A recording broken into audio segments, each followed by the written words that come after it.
சுண்டல் கல்லையும் பட்டாணியும் சேர்த்து குருமா இன்னைக்கு ஊற வச்சு வேக வச்சு எடுத்து வச்சுட்டேன். இங்கே வந்து உருளைக்கிழங்கு அறுத்து வச்சுருக்கேன். இதுக்கு தேவையான பொருள் வெங்காயம், சின்ன வெங்காயம், தக்காளி, வெள்ளைப்பூடு, இஞ்சி, தேங்காய், பட்டை, சோம்பு, கிராம்பு. இப்போ எப்படி செய்யலான்னு பார்க்கலாம். வெள்ளைப்பூடு அரைக்கிறியா? இப்போ வடை சட்டி அடுப்பில் வச்சாச்சு.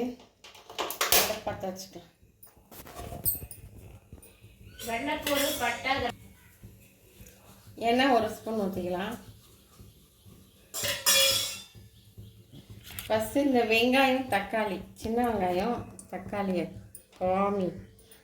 சின்ன வெங்காயம் தக்காளியை போட்டு நல்லா வணக்கிடும்.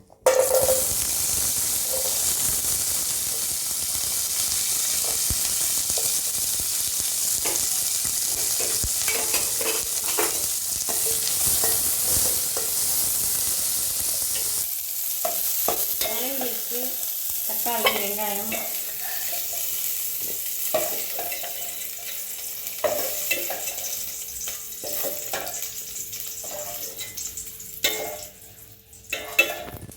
எடுத்துட்டு இப்போது கொஞ்சம் எண்ணெய் ஊற்றிக்கலாம்.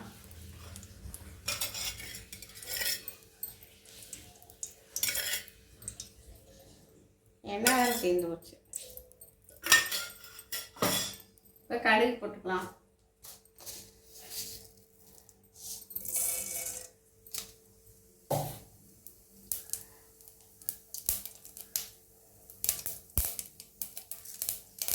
கடுகு போட்டுக்கலாம். கடுகு வெடிச்சோடனே சோம்பு போட்டுக்கலாம்.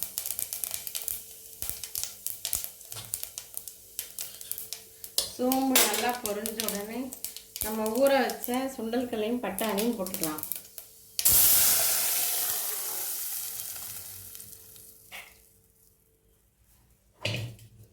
போட்டாச்சு. இப்போ அறுத்து வச்ச கழுவி வச்ச உருளைக்கிழங்க போட்டுக்கலாம்.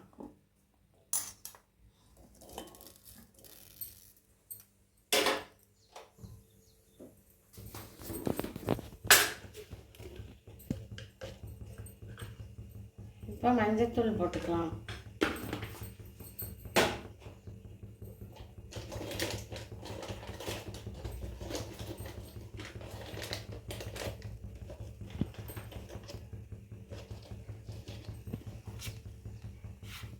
மிளகாத்தூள் 1.5 ஸ்பூன் போட்டுக்கலாம்.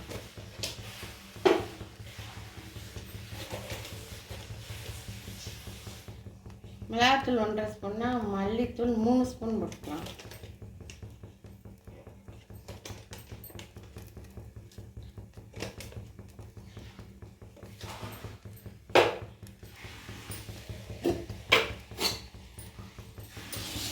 உப்பு சட்டி பாருங்கள், எங்கள் வீட்டில் குட்டியான உப்பு சட்டி. தேவையான அளவு உப்பு. இது வந்து 1 ஸ்பூன் உப்பு போட்டுக்கலாம். போட்டு கொஞ்சமாக தண்ணி ஊற்றி நல்லா கொதிக்க விட்டுக்கலாம். உருளைக்கிழங்கு வேகட்டும். ஏற்கனவே பட்டாணி சுண்டல் வெந்துருச்சு. இப்போ உருளைக்கிழங்கு வேகட்டும். இப்போ இந்த வெங்காயத்தை நம்ம வணக்கி வச்ச வெங்காயத்தை ஜாரில் போட்டு, இதுதான் ஜார், இந்த ஜாரில் போட்டு இஞ்சி பூண்டு எடுத்து வச்சு இஞ்சி பூண்டு இதையும் போட்டு, இங்கே எடுத்து வச்சுருக்கோம்ல நம்ம சோம்பு, பட்டை, கிராம்பு, தேங்காய், இதையும் இதில் போட்டு எல்லாத்தையும் அரைச்சிட்டு வருவோம். இப்போ நம்ம மாவு பிசைஞ்சு வச்சுருக்கோம், கோதுமை மாவு, ஆசீர்வாத் கோதுமை மாவு. இதை நல்லா நான் 1/2 மணி நேரத்துக்கு முன்னாடியே நல்லா பிசைஞ்சு வச்சிட்டேன். இங்கே பாருங்கள், நல்லா ஊறி இருக்கணும், இந்த மாதிரி இருக்கணும். சப்பாத்தியோ பூரியோ போட்டுக்கலாம். நான் அதுக்குள்ளே அரைச்சிட்டு வந்துடுறேன். இது கொஞ்சம் நேரம் ஊறட்டும். இந்த மாதிரி ஒரு கவரில் போட்டு நல்லா உருண்டை பண்ணி, இந்த மாதிரி ஒரு கவரில் போட்டு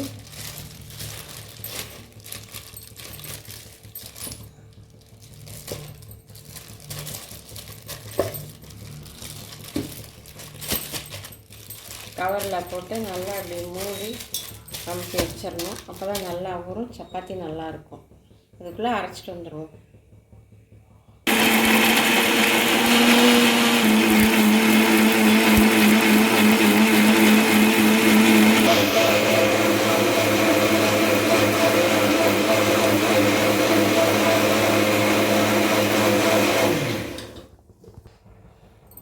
அரைச்சாச்சு. இதை எடுத்து அப்படியே நம்ம குழம்புல ஊற்றிடுவோம்.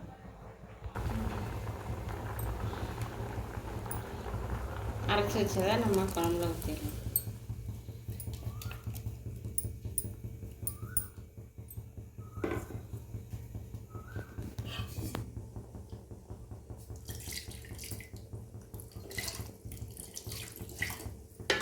ஜாரில் கொஞ்சம் தண்ணி ஊற்றி கலக்கி கழுவி ஊற்றிடும்.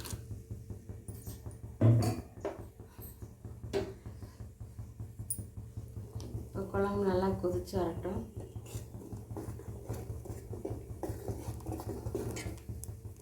நம்ம அதுக்குள்ளே சப்பாத்தி மாவு தேவைப்படும்.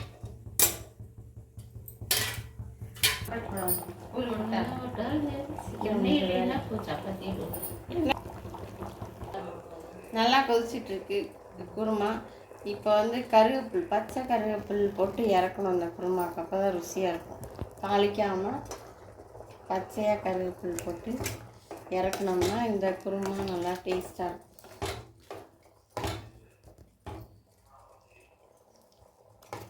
பட்டாணி, உருளைக்கிழங்கு, சுண்டல் கடலை குருமா ரெடி.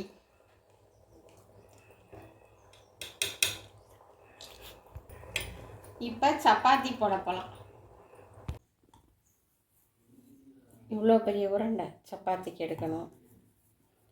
எடுத்துட்டு இப்படி செஞ்சுட்டு ஒரு கொஞ்சமாக எண்ணெய் ஊற்றி 2 பக்கம் நல்லா திருப்பி எண்ணெயை நனைச்சிட்டு தேய்ச்சிக்கணும்.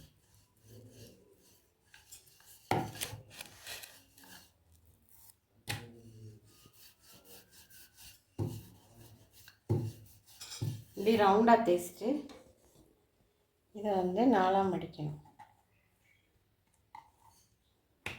4ஆக மடித்து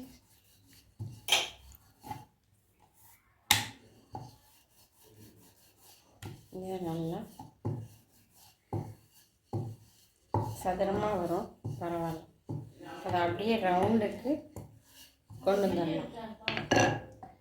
இப்போ எடுத்து லேசாக எண்ணெய் சுற்றிலும் ஊற்றிட்டு இந்த சப்பாத்தி எடுத்து இப்படி வச்சு இப்படி திருப்பி போட்டணும். இப்போ நல்லா புஷ்ஷுன்னு பொல்லி வரும்.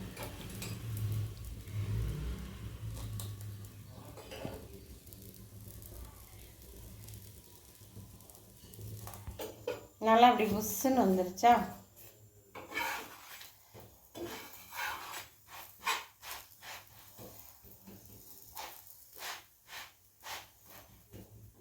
இதை அப்படியே திருப்பி பாருங்கள். நல்லா வெந்துருச்சு பாருங்கள். எல்லாம் அந்த சுற்றிலையும் இப்படி இப்படியே அமுத்தி விட்டோம்னா எல்லா பக்கம் சப்பாத்தி நல்லா வெந்துடும்.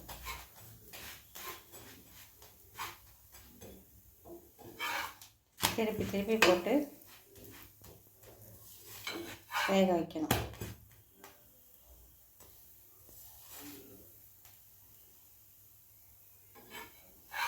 சப்பாத்தி ரெடி. இப்போ சப்பாத்தி எடுத்து தட்டில் வச்சிடணும்.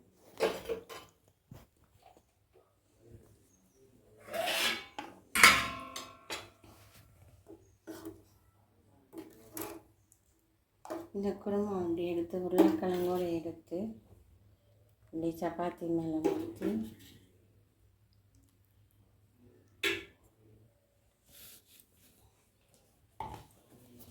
இப்படி பிச்சு இப்படி பிச்சா பார்த்திங்கன்னா 4 இதெல்லாம் வருது, தெரியுதா? இந்த மாதிரி 4 வருது. இதை அப்படியே தொட்டு சாப்பிட்டோம்னா 2 சுண்டலோடு எடுத்து சாப்பிட்டா அவ்வளோ டேஸ்ட்டாக இருக்கும். இது மாதிரி நீங்களும் செஞ்சு சாப்பிடுங்க. சப்பாத்தி குருமா ரெடி. வாங்க சாப்பிடலாம். பிடிச்சிருந்தால் லைக் பண்ணுங்கள், ஷேர் பண்ணுங்கள், சப்ஸ்கிரைப் பண்ணுங்கள். நன்றி, வணக்கம்.